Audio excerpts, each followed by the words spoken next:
Hello, my name is Theresa Lola. I'm a poet, working collaboratively with Mimi Khalvati for the Write Across project during the pandemic has been helpful in helping me to ponder on and uncover the hope that still exists in this time, the connections that we value, the moments we are holding on to, and the moments that we just have to document. And writing this poem has helped me realize those moments that we have to cherish.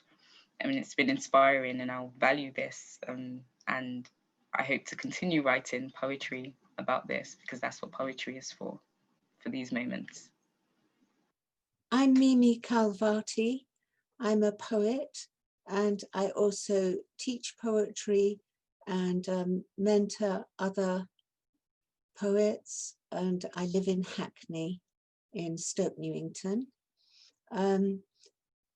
Working collaboratively on this poem with Theresa Lola has been a wonderful experience for me. I haven't written at all during lockdown, and it's been a wonderful spur to me to start writing again. And I feel the energy, the poetic or creative energy coming back to me. And it's been great fun as well, and a wonderful way to make connection with Theresa and to form a new friendship. And it's been very encouraging and also exciting. Maybe we should go back to our first meeting, the first time that we met Yeah, via Zoom to talk about this. It was a very productive first meeting. I was surprised at how much we actually got down in that first meeting.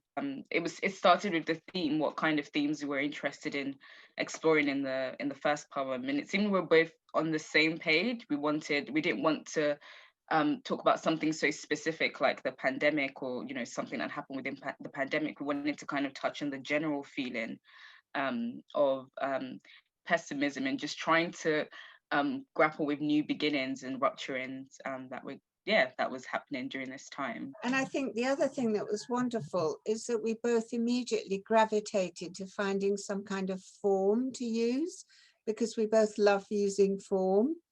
And do you remember we made a list of, well, a short list of various forms like the pantoum or, whatever that we could maybe use. And then both of us rather miraculously hit on the Gazelle. So Yeah, that was fantastic.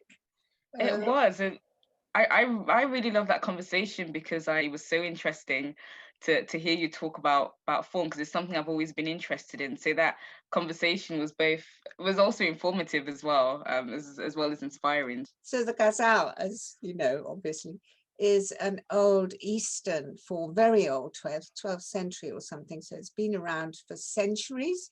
But more recently, it's become quite popular, I think, among British as well as American poets. And we thought it would be great because it comes in separate couplets, like 2-line verses. So we thought, well, as a collaboration, that's ideal, because like you could write a couplet, then I could write a couplet, then you could write a couplet, and they don't have to connect to each other very directly. So that gave us a lot of freedom. We made a list of what the refrain words could be, and you came up with the word window, Yeah. which we both pounced on, because there's something very much connects to the pandemic about the word window, because we're all locked inside and just gazing out of our windows at other people's windows, or looking inside windows but not able to go in. So it was such a suggestive, good word. And then we made it plural. Having that reference word was so important, and it was really helpful writing the poem, especially blending our different voices, because we had a reference word to write our poems and our lines towards, and it meant that we were both thinking about the same thing throughout. And windows is such a flexible word, so even if any of us went on a tangent, it still felt like it was the same story, or in the same world. Everything was existing in the same world. Right at the beginning, we decided not to use the first person, and Yeah. so not to say I this and I that, but to use the collective we.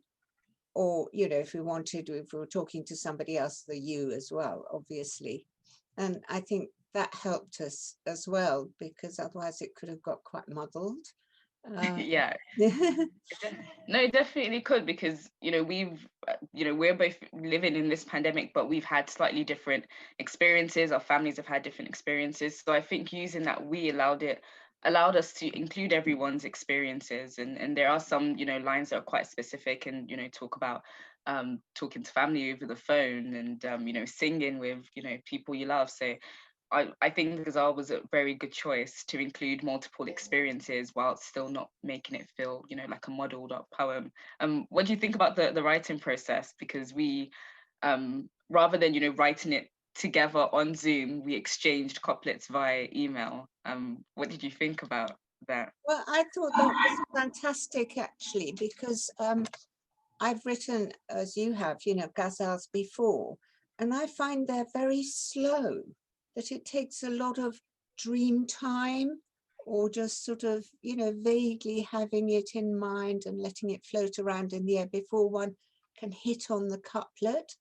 And I think doing it by email gave each of us time. How do I explain it? But just allowing, each line to inspire the next, and giving the poem space to do what it wants. Sometimes I think exchanging it via email definitely taught me that. Generally, I think in writing a poem, you don't necessarily know what you're going to say. But when you're collaborating, you know even less what you're going to say. When I received a couplet of yours, and yours had always more intensity than mine, which was great, because it would inject a certain kind of energy or create a kind of pivot. And, so one was always sort of shifting one's train of thought and allowing the poem to find its own way. And in the end, it was really quite surprising how we discover not just a general theme of how we've experienced the pandemic and so on, but as the specific theme of, it became so much about weather and bad weather and wind and rain and storm and all this kind of stuff, which neither of us had planned at all. It ended up as a love song to London, which was fantastic, because the ghazal is a love song in its origin. That's what it is, the love song to the beloved. That's one of the most important aspects of collaboration, being able to be honest with each other, and I think that helped with editing the poem. You're very honest and say, nope, that word doesn't work, or that line doesn't work, and that's very useful, because otherwise what happens is you have a finished poem that you're not really connecting to, but you've just kind of agreed to go on with. So yeah, that definitely helped with the editing process as well. But you were always hugely encouraging and positive about stuff I sent you. So that was very nice, in almost the opposite way, that I think that's a nice thing about the collaboration, though, that it gives you energy and encouragement and enthusiasm, because I have been writing very little during the pandemic. So this has really given me a bit of a kickstart, and partly or mainly it was because of the energy. I think one thing I really appreciated about the way you approached editing was you were always very open. So you would always ask, what do you mean by this line? And it was such a, revelation to hear your own perspective and to hear mine as well, because I didn't realize how much faith, how much a theme of faith was influencing the way I was writing. And it was also interesting to hear yours as well, and how our different voices could merge even better. So that definitely helped with editing as well. That was a revelation to me as well, that conversation, because it's really extraordinary how one can read just 2 lines and interpret it a certain way. Then when you talk to the poet and ask what they had in mind, it can be something not entirely different, but quite remarkably different, or bring an angle that you just hadn't thought of. And that sort of, I suppose that thinking about the sacred that is in your work and in your life and in your mind, That was fantastically exciting when you spoke about that on the phone to me. Definitely. Yeah, I just want to end by saying thank you so much. Just listening to you talk every conversation, I left learning so much more about the Gazelle than I knew. And it just made the poem an even more enriching process to write.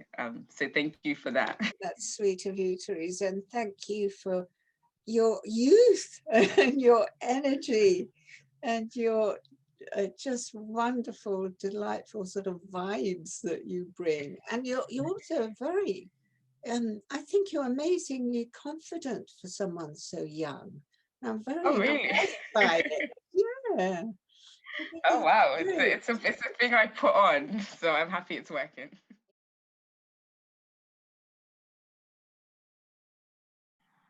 If the eyes, as Shakespeare said, are the windows to your soul, what ill wind has closed those windows? The end is the scalp of a new beginning. Forgive the last loveless light in your windows. Gales of wind undress the trees, while we are seen stripped to the waist only by rows of windows. When home's nothing but a trunk of troubles, we seek small openings, kiss our sacred windows. Look to the face of the sky, and if it's blurred, keep faith. Some days the clouds are steamy windows. Leave the curtain open. Let the cold come in. Welcome the human warmth from neighbors' windows. We hold friends through screens, become bold as cartoons. In a shut world, their voices are our windows. The songs we once poured from the flask of our hearts return like rain pudding through playful windows. They have strung you a row of pearls, beloved. Rain, rain, raindrops sparkling against your windows. Let's claim our wounds and pray into their wide holes. Stare into them, realize wounds are windows. Our hands on either side of glass, fingertip to fingertip, will measure love through windows. Love is a seam of gold, the frozen lightning in the rock. Flash its fire again, storm windows. Across Wandsworth, Ealing, Haringey, Bromley, Newham, Brent, through all London boroughs' windows. Yeah. Thank you, Theresa. Thank you.